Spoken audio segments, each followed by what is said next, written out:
All right, looks like we're getting live. GM, everybody. How you doing today? My name is Kevin Montgomery. I'm an events manager here at Chainlink Labs. We're working on the Space and Time Hackathon Constellation workshop today. With me is joining Stephen Hilton from the Space and Time team. Now, earlier this month, Space and Time did launch a proof of SQL, which is a novel ZK-proof SQL operations. This is going to unlock a lot of opportunity for gaming, real-world assets, etc. But today, Stephen's going to dive into dynamic NFTs using Space and Time Verifiable Compute, why this is important, and what makes Space and Time such a great protocol to build with. So without further ado, I want to kick it off. Stephen, please take it away. All right. Thank you. Thank you. Good morning, everyone. Good day. Like I said, I'm Stephen Hilton, Head of Solutions here at Space and Time. So I'm going to do this in kind of three parts today. I just wanted to share just a couple slides. I always prefer demos over slides, and so we're going to spend most of our time in demo. But before we do, just to set context, just a little bit, just a couple slides. And then I'm going to do a demo of Space and Time holistically, and then we're going to come back and we're going to do a demo of using Chainlink Functions in a smart contract, specifically a dynamic NFT, to reach in and query information out of space and time. Right, so those are kind of the three parts. I'm going to pause in between each part and we'll check for questions. So if you have questions, please drop them in the chat window or the comment window, and we'll pick them up in between each section. So with that underway, let's go ahead and get started. So space and time, what is space and time? Space and time is a decentralized data warehouse that is verifiably tamper-proof and blockchain interoperable.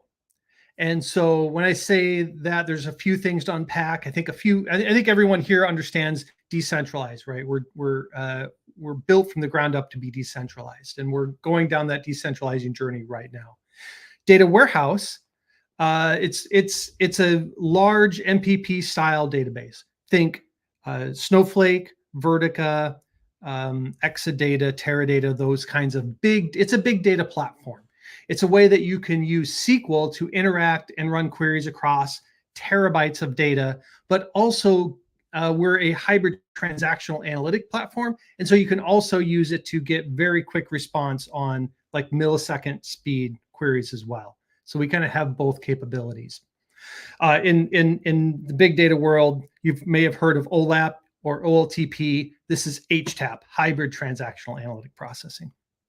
And then what we really just launched a little bit ago was the tamper proofing of the ZK proof of SQL. And in the diagram here, you can see proof of SQL sitting on top of the database. And this gives us the ability to do a few things. First of all, of course, it gives us the ability to decentralize, right? Proof of SQL is a way that we can provide a cryptographic hash, a proof that the query you ran on the data in the database has not been tampered with, either one, right? So your data's tamper-proof, your query is tamper-proof, the combination is tamper-proof. And so, like I said, with that, we can, of course, decentralize, because now we can provide this to any number of node operators and always have that verifiability built into it. But also, it allows us to expand smart contracts and the capability that smart contracts have. Because I imagine most people on the call today are familiar enough with smart contracts to understand that you get a little bit of compute and a little bit of data, right? And to get much beyond that gets prohibitively expensive and sometimes just prohibitive. You just can't do it.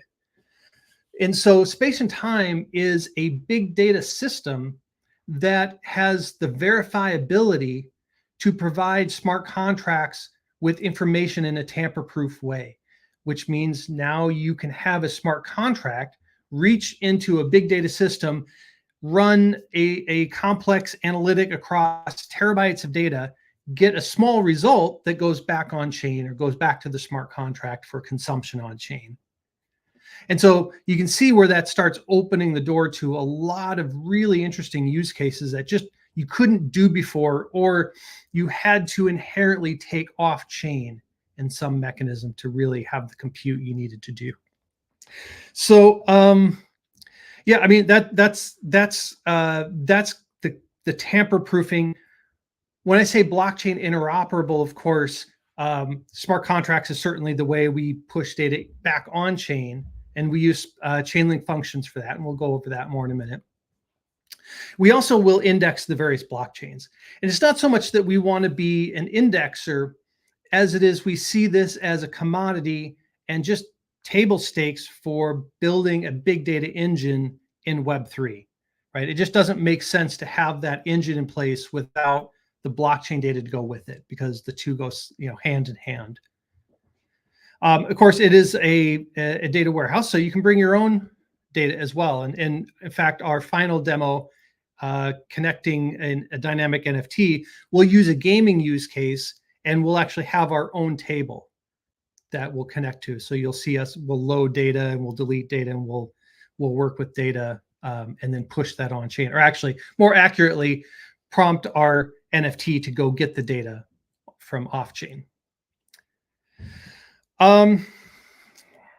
This is kind of the standard flow. The interesting thing here is, like I said, we have space and time. All the little green check boxes, by the way, are verifiable, right? Trustless or trust minimized. And so obviously on-chain, smart contracts, Chainlink through its dawn, space and time through cryptography. But we're continuing to work backwards, or upstream, if you will, right? And so we're working on ingestion now, working towards actually verifiable data sources in the future. And so ultimately what we want to see, we as a community, is a completely tamper ecosystem of data that supports not just on-chain, but on-chain and off-chain, and the movement of data from off-chain and other source systems, right? And so this is a way that we can really help Web3 turn into a main, I'm going to say main stage, but bring it into general use, because you can't, like, not everything is on chain today. And so if we're going to bring existing use cases into Web3, right, we have to make some accommodation for it starting in an off-chain world and migrating to an on-chain world. And so this helps us not just with more advanced use cases, but also with migration. So this last slide, I promise, just to say that, we at Spacetime, we really believe that in 5 years, all databases will be verifiable, or will be headed in that direction, right? Like if you think back 5 years ago, not all databases were had some columnar capability. You go back a little farther, not all of them were encrypted or had native encryption. You go back farther than that. Like, so there's this idea that, think of like Snowflake, which hit the industry with a very cloud forward position and really had the entire industry have to catch up to them, right? And so they ended up kind of driving the entire industry into the cloud, because they proved it could be done, and it could be done in a good enough way. So likewise, we feel like this is the next step, having a database with verifiability, where you can actually provide proofs that things are right, not just that your administration is relatively well policied and that we kind of trust our DBAs to do the right thing, right? We can prove that everything is accurate. So with that, I'm going to transition, but before I do, let's pop up and see if there are any comments in the other space here. So all sorts of good stuff. I don't see any comments or any questions. So I'm going to bring that back down, and we'll transition to the next step here, which is looking at space and time in a kind of more generic way. So this is, by the way, this is Space-Time Studio. This is our front end. This is our dApp. And this was built as a convenience to better utilize space and time, better understand what's going on. better kind of explore the different piece parts in there and kind of give developers a very modern experience. That said, all of the magic, or the bulk of the hard work and magic, is really on the verifiable database, but this really makes it an easier experience.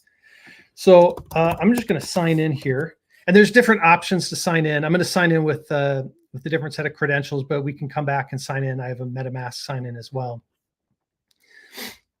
because again, we're Web3 centric. So actually, that was the first kind of login you could have. I'm not going to go over the homepage so much, except to show that there's a number of different graphs here. This is real data pointed to real chains. But when I say we index the different blockchains, these are those. These are the blockchains that we index. And you can see they're the major EVMs, as well as SEI and SWI and some test nets. We have Bitcoin coming soon, because we have a fair number of larger financial enterprises that are looking, and they're oftentimes, interested in some of the more financial chains. But certainly we started with these big four here in the middle, and we've been expanding out. We'll continue to expand out. Base is also coming soon, by the way. And we just, we follow the customer demand. And so things that are on the roadmap, we have Optimism, Arbitrum, ZK Sync.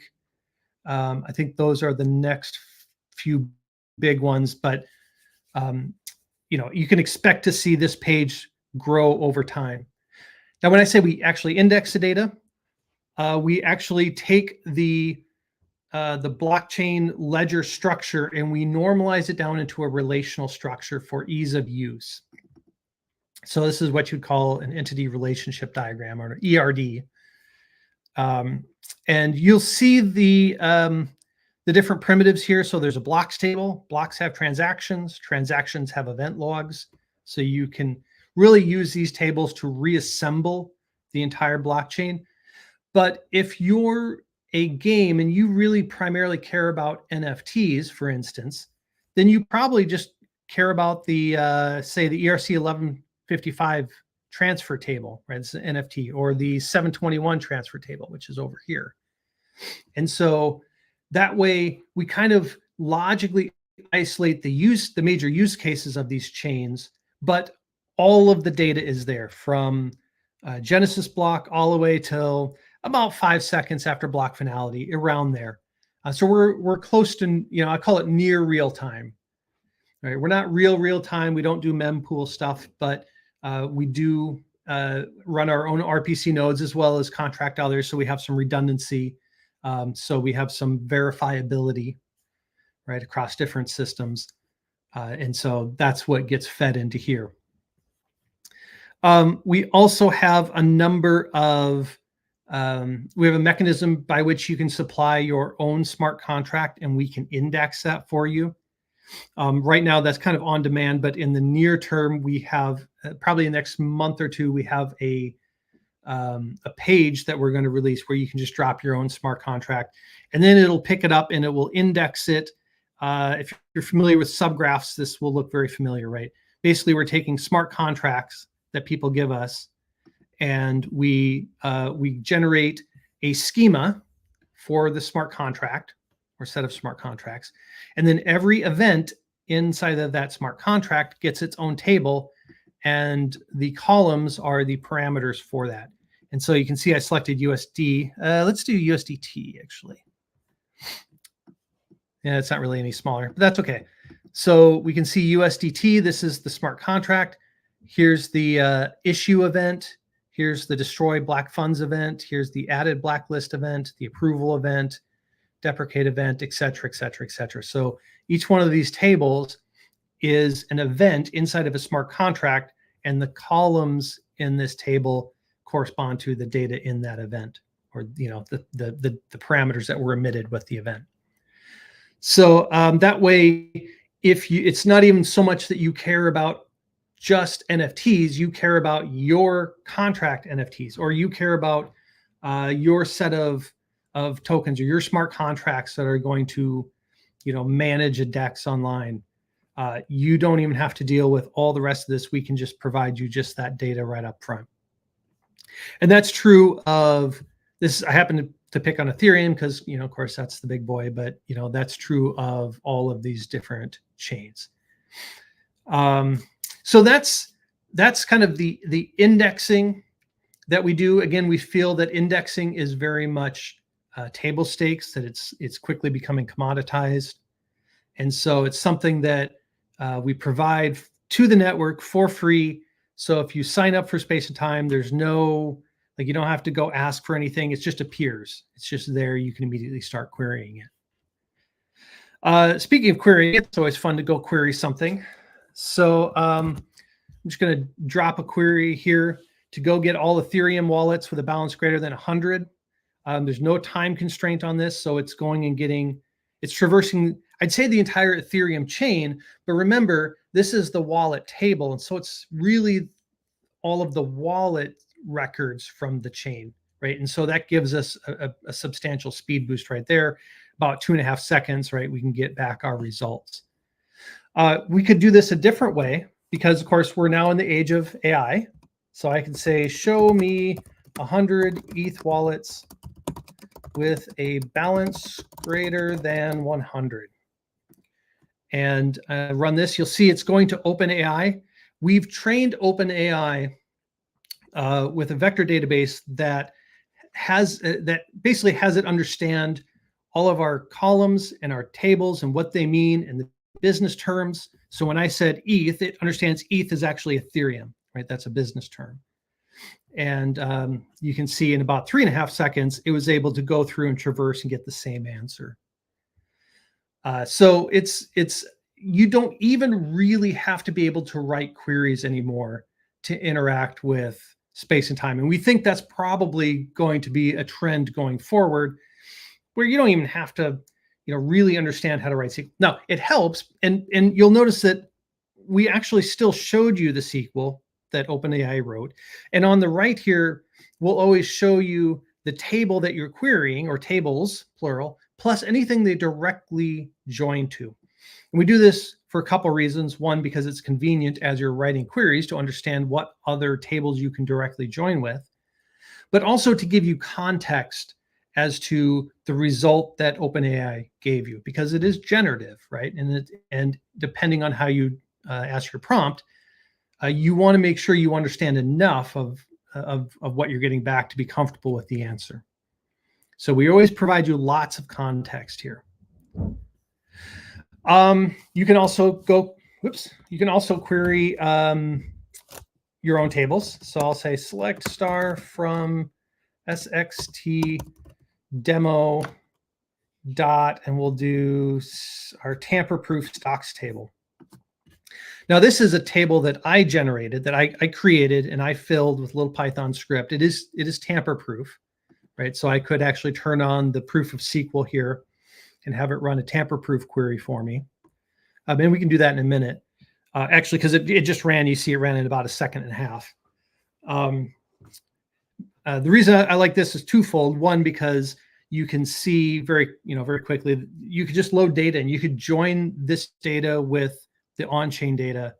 In fact, that's a very common use case for a lot of our customers, is to put their user metadata or their user data into space and time as a user table, which includes a user ID or some identifier for their user, and then a wallet address, so that they can establish that that one-to-many relationship, and they can roll up multiple wallets to one user. So it makes those kinds of operations really easy. The reason why I like this one is a good demo of loading your own data. It's super easy to do, but you can also generate graphs here. And this is also AI generated. It takes the data set and it kind of guesses what will be a good visual for it. It guesses right sometimes, and sometimes not as much.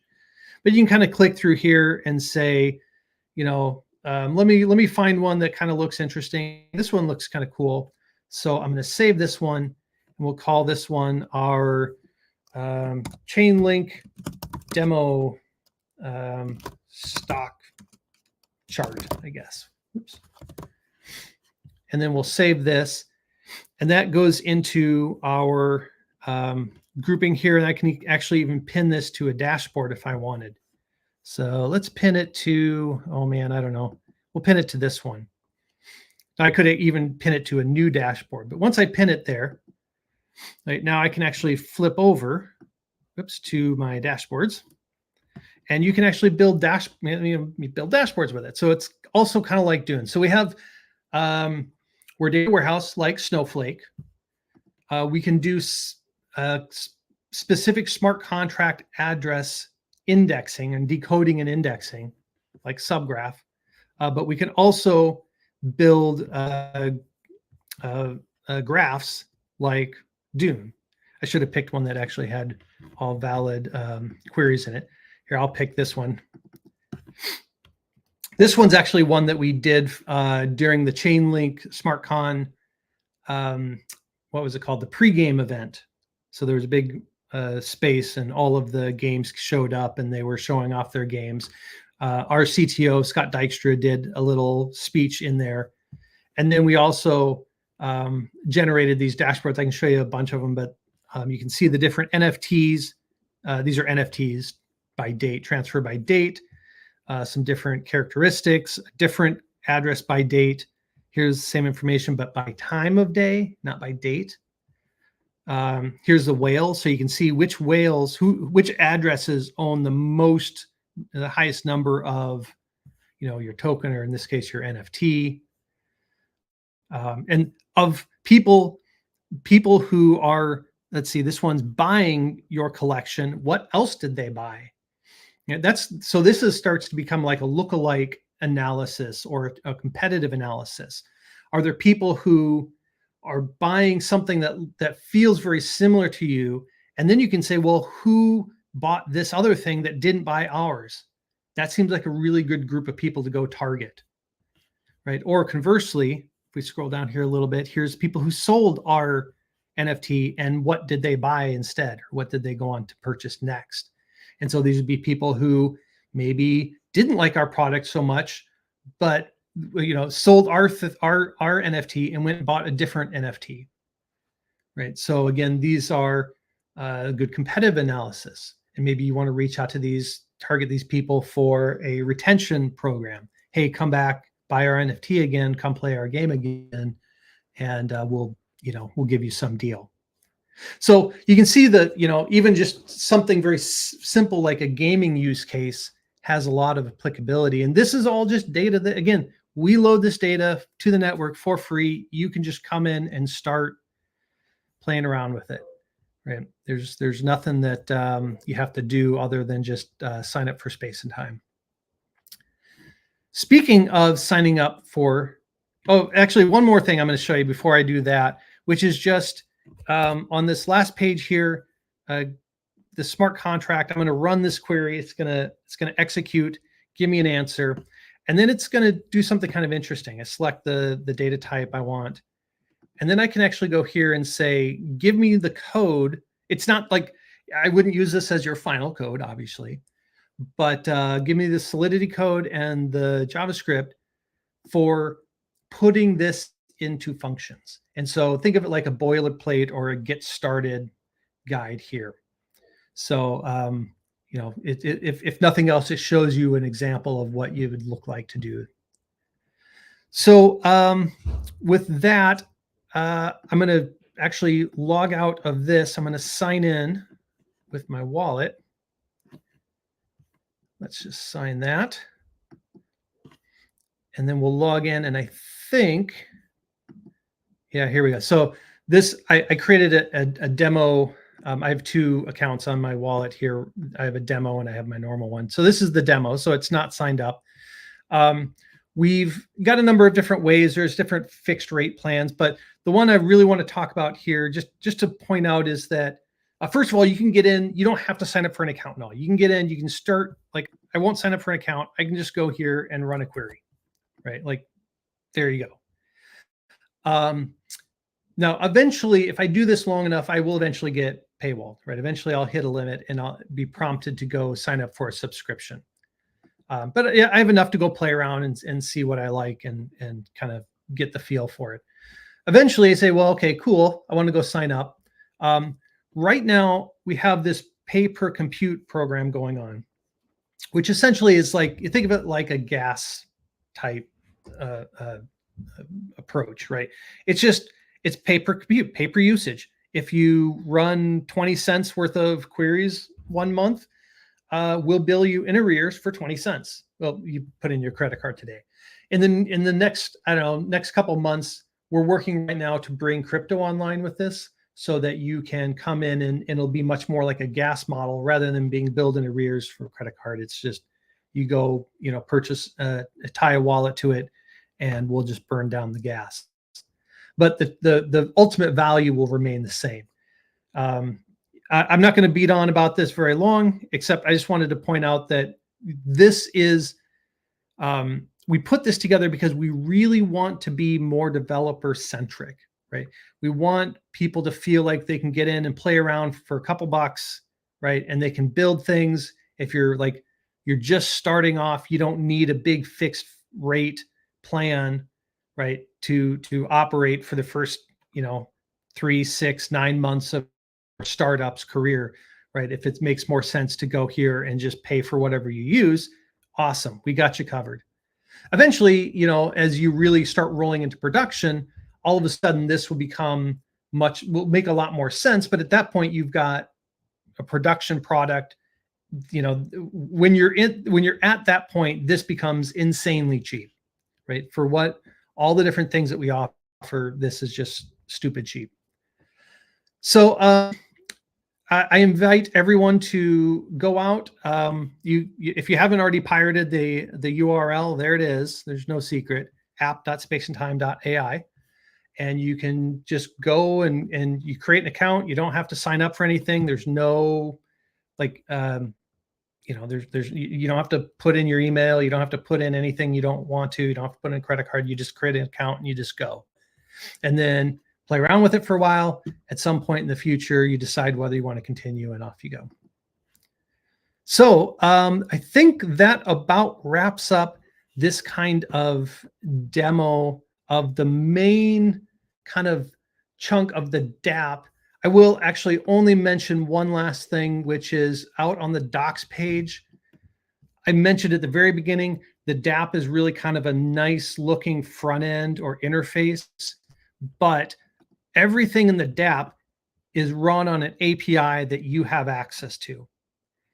Everything on the dApp is run by an API that exists here.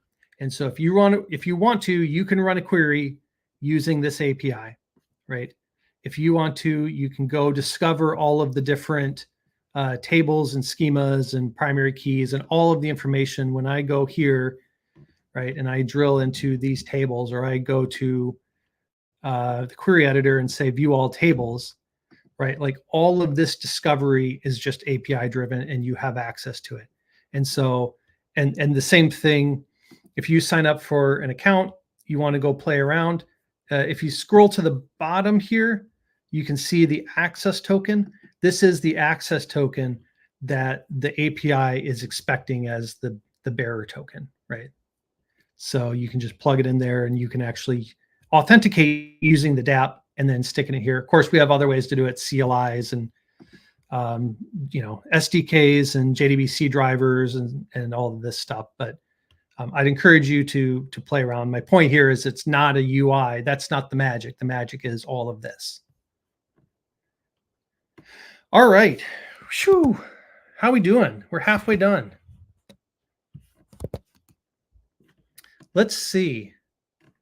I'm going to start at the top here and just scroll down. Don't forget to smash the like button. Oh, yeah. Smash the like button. Kevin wants the like button smashed.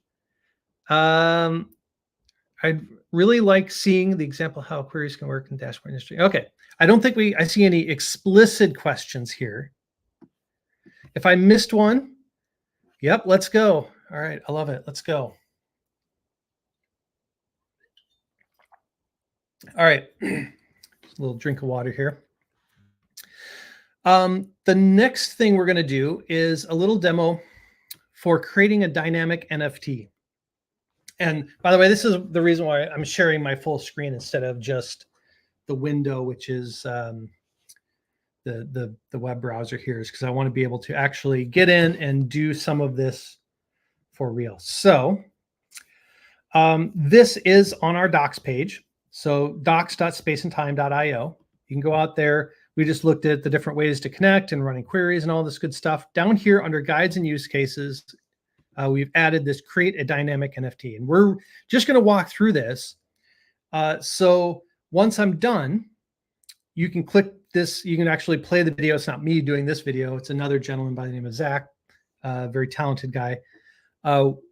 You can watch him do it again, and then you can go through and do it yourself. So there's like, we tried to make this a very easy example to walk through.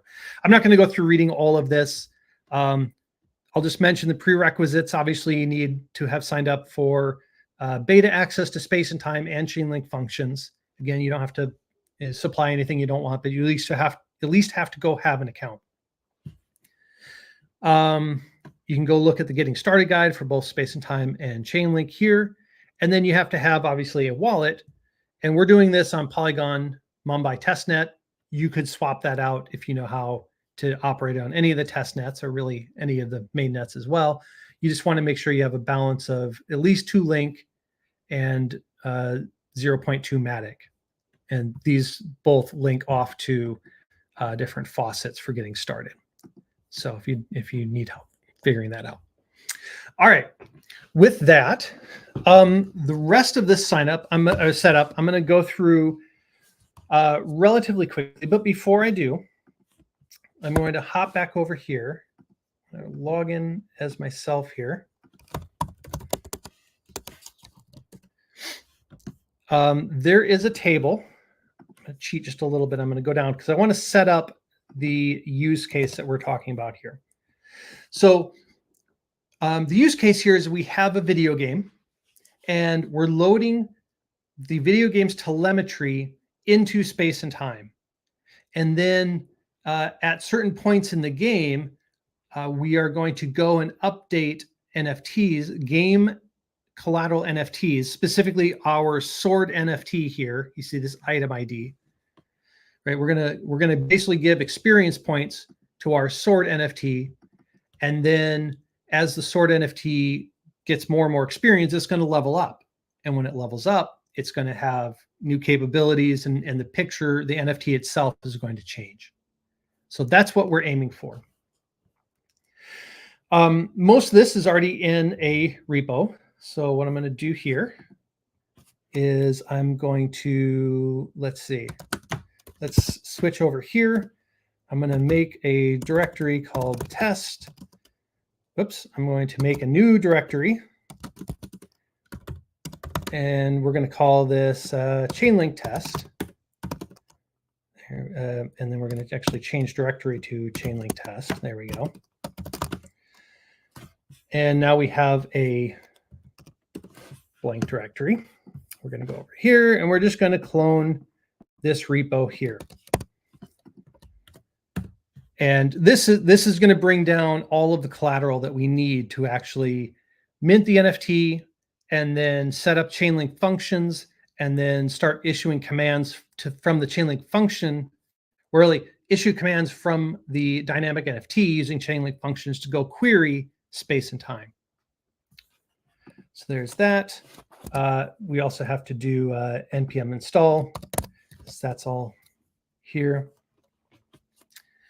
We'll give this a minute to do its thing. While this does it, I'm going to go here, grab this guy. We'll flip back over, and we'll say select star from this table, and it should be empty. Yep. So right now this table does exist, but it's empty, and that's a good thing.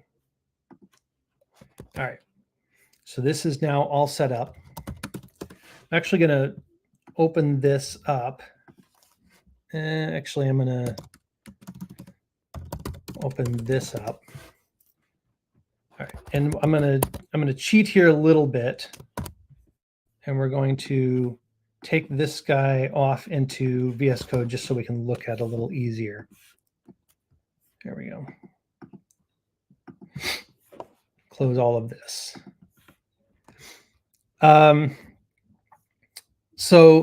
Here's what we downloaded. We synced or we cloned from the repo. Yes, I trust the author. So I'm not going to go through all of this and how it works, but just to point out that our smart contract actually lives under the contracts, and you can go take a peek at this. Again, just following these simple instructions, you can go look at this. The one thing I wanted to look at is the function request config. Here's our query. So this is the query that gets fed to Chainlink Functions that's going to execute and then actually go query from our SxT NFT game telemetry Arthur. So this is like our King Arthur. So there's swords and dragons and all that stuff. So that's where the query is. So with that, let's go back to our instructions here. And we'll say, okay, we've cloned it, we've installed it. There's a handy environment variable feature that Chainlink has, env-enc. And this allows you to encrypt your environment variables. So if I go and create a terminal window here, and I'm going to do this, I'm going to set a password for it. And then the instructions say to go and do an env-enc set. And what this is going to do is it's going to prompt me for the variable name. So I could say hello, and then I hit enter, and it says the variable value. I'm going to say world, and then you can keep entering name value, name value, name value. When you're done, you hit enter, and you'll notice it's created a file, hello, and then there's this encrypted value here, right? So I can't see what world is because it's encrypted. I can say view, and then it will show it to me, hello equals world, in a decrypted way. All right, with all of that said, I'm going to cheat just a little bit. And just because we're in a demo here and I don't want to be spread my keys all around everything, I'm just going to grab this and drop it in here. We're just going to replace it. And oh my gosh, it opened it, but that's okay because it's all encrypted. So you can see the Polygon Mumbai RPC, the other Mumbai RPC URL. These two are actually identical. These first two parameters, and by the way, these are right out of the next step here. So we need to go get a Polygon Mumbai RPC URL. One's for Chainlink, one's for Hard Hat. They have different environment variables they're looking for. So the names are slightly different, but the value will be identical between these first two. So you just go get this. There's a link here. All of these have links. So if you don't know where to go get a Mumbai RPC URL, you click here and it will go off and it'll take you, this takes you to Infura. And off you go. And then you just get that, you paste it for both of these. You'll need the private key for your wallet that you're going to use. And this has instructions on doing that. A Polyscan API key for validating. That's technically optional, but it's a good idea. And then you'll need your API key for space and time, and then the URL. And in each of these, it'll show you a little example of what it'll look like. These are not real values. These are just examples so that you kind of get a sense of what it should look like. So again, I'm going to skip all that because I've already done it. So there's that. All right. So at this point, we're actually set up to execute, to build our entity and start running against Chainlink. Now, the other thing that we have to do before we can do that is we have to give ourselves some game telemetry. So now imagine we're playing our video game. We've logged in. I don't have to clear the data because there's no data there. I'm going to copy this and we're going to start playing our game. The game started because I was holding the sword NFT. When the game started, I get 3 experience points. And then I go and attack something and I get 3 experience points. And I use my sword to defend, so I get 2 experience points. I kill the king, I get 100 experience points. Woohoo! Right? And then I attack one more thing and I get 3 experience points. So if I run this, it's updated 5 records, so that's good. If I jump back to here, of course, I can go look at those 5 records, I suppose. Instructions will follow the instructions. So there they all are. There's my killing of the king and the experience that I got from that. And then if I grab this guy, this will show me the logic. Now this is the query. This will be the same query that's in our Chainlink functions that I pointed out earlier. So this is the same as what we see right here. So it's formatted a little differently, but it's essentially the same query.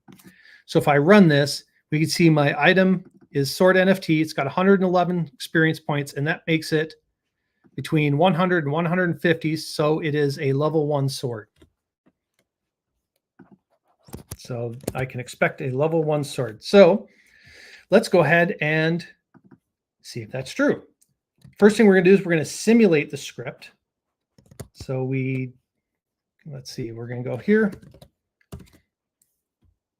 And we're going to simulate it. And this is just like a test. And you can see it's run. And we indeed got back a result, which is sword level 1, right? And the value we'll send on chain is 1. So we have successfully simulated the Chainlink function. Let's go ahead and actually deploy our NFT. I should make this a little bigger. I'm going to move this to the side too. Now it's compiled everything successfully, waiting 2 blocks for the transaction to be confirmed. And now everything's done. That's fine. That's just a warning. But you can see here, functions consumer contract deployed to Polygon Mumbai. And here is the contract address. And so in the instructions, we say, well, let's go put this into an environment variable called contract address. We'll open it here in just a second. But now we have that stuck there. And now we have to create a functions subscription on Polygon Mumbai. We're going to, well, here, I'll just run this. This will take just a second. But we have to do this after we have the contract address right here. And so this is actually going to go create the subscription. It actually creates the, what do you call it? The consumer as well. And we're going to fund it with 2Link. And so it gave us a subscription ID of 860. And there we go. So now we have 860. And the last thing we're going to do here is we're just going to put our subscription in a environment variable as well, 860. There we go. So let's go see what we actually did, just for fun. We're going to go to .link Mumbai. We'll open this up, and I'm already logged in with my wallet. And here's subscription 860, which is what we just created, and it created the consumer for us automatically. We are funded with 2Link. So it looks like all systems go. So with that, we also, well, before we go look at the NFT, let's do the last part here, which is to actually call it. So we're going to prompt the NFT to call Chainlink Functions and request a query from space and time. So this is the magic bit, right? We're going to say, hey, NFT, go query space and time and run whatever we told you to run, which is that query we looked at, and then return the result back into the metadata of the NFT. So you can see the request has been initiated, waiting for the DON to fulfill. Let's make this a little bit bigger. I don't know why it does that, but that's okay. Sometimes if you resize it, it kind of does this little backtracking thing. And there we go. So it has completed for a total of 0.2 link, and we're ready to go look at it. So with that, let's do an open. And we're going to go ahead and use this contract address one more time in the URL. So we're going to go to Rarible, and this should pull up the NFT as a level 1 NFT. Now, this is Rarible's testnet, so it sometimes doesn't immediately pick it up. I think they have it on a refresh timer. There you go. So there it is. I only had to refresh it once. So this is the image of a level 1 sword in our video game. And you can see that it's, I don't know, owned by me. It's got some Description, this is the basic sort anyone can have, and there's no uniqueness about it. Okay, cool. Let's go upgrade this. Let's go do some more in-game telemetry. So we're going to level up our sword, and we're going to do that by pretending that our video game player collected a potion A, which they applied to their sword NFT, and that gave it an extra 100 experience points. So we've effectively just added 100 experience points to our sword NFT. If you remember the logic that we had here, right? Well, that puts it between 150 and 300. So we're going to be a level 2. That's what we're expecting. So if we go back to our instructions here, at this point, it's kind of a rinse repeat, right? We should be able to say, well, prompt this to go do the same thing that we did last time, right? Whoops, don't do that. So we're going to prompt the NFT to make a functions call, the smart contract with the subscription. Yes, let's continue. And you notice while it's doing it, response returned by script during local simulation was 2. So the local simulation said it's level 2. And we'll see once this is completed by the dawn that we should in fact have a level 2. Now the dawn right now is running a decentralized Oracle network, obviously, hence the name dawn, connecting multiple times to the space and time decentralized network and collecting the information and coming to consensus on the back end. And we see here responses sent to consumer contract 2. So if we go back over to our Rarible and we give this guy a refresh, and like I said, it's a test net, so it's sometimes, or there's this refresh metadata button right here too. Sometimes you have to click on that. There it is. So this is our level 2 sorted. Now, same NFT, the address hasn't changed. Same NFT is now called a katana because it's a level 2 thing. It's got a different picture, different name, level 2 sword, and better than basic. Right, shocking. Now, let's do it one more time. And this time we're going to continue playing our game. The player goes around, finds another potion, potion B. This applies 150 experience point to their sword NFT, and they attack something for another 9. So we'll run this. The database is now updated. If we go get, if we go get this query one more time, and we go over here just for fun, let's run this. We'll see we have a total of 370 experience points. That makes this a level 3 sword. And we're going to pop over here and really, we're just going to run this again. I'm just going to hit up and run it one more time because the command here is not changing, right? The last 3 times I ran this, I haven't really changed this hard hat command. This is just prompting the NFT to go run, or to prompting the function inside of the NFT, the Chainlink function. Yes, please continue. To go get, go query space and time in real time, get back that information, and then update the NFT metadata with it. So again, there's nothing really different. These, we're except that we're adding new records to space and time. And by us, I mean our video game player is off, killing dragons and kings and whatever, and getting potions and playing the game in such a way that they can now come here. I'm just going to hit refresh and see if this works. And there's Excalibur. So this is the level 3 sword. We've updated the description. We've updated the name. We've updated the picture.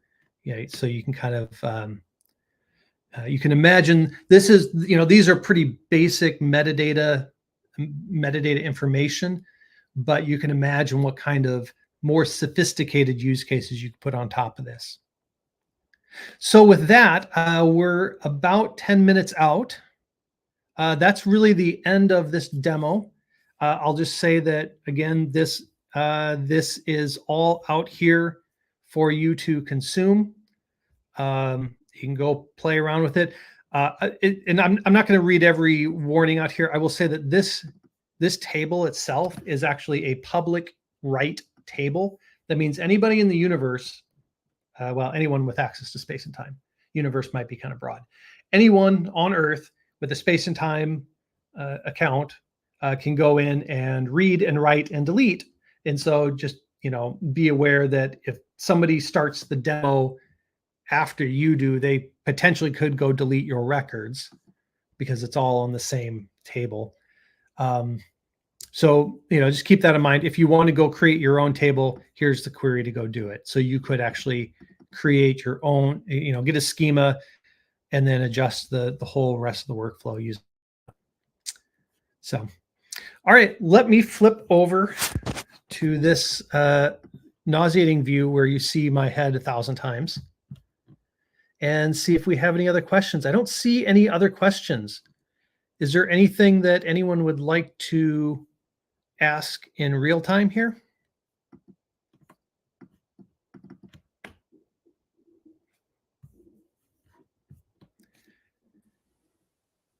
Looks like everybody's had their questions answered, or you just covered a really extensive topic really well.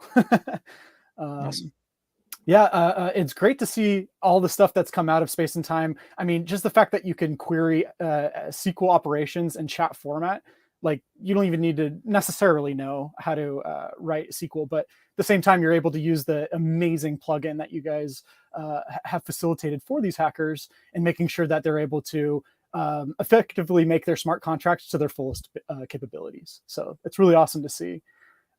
Yeah, no, we're really excited about it because this was, the NFT was kind of a simple example, but you could imagine if you're, you want to do like, say, an options trade and you want to pull a year's worth of a token pair, right? And kind of trend that trajectory out to today and then project it 2 months into the future. And that delta is your option, right? That's a big data problem that would never fit on chain, but you could use, we already bring most of this data, all of the contract data.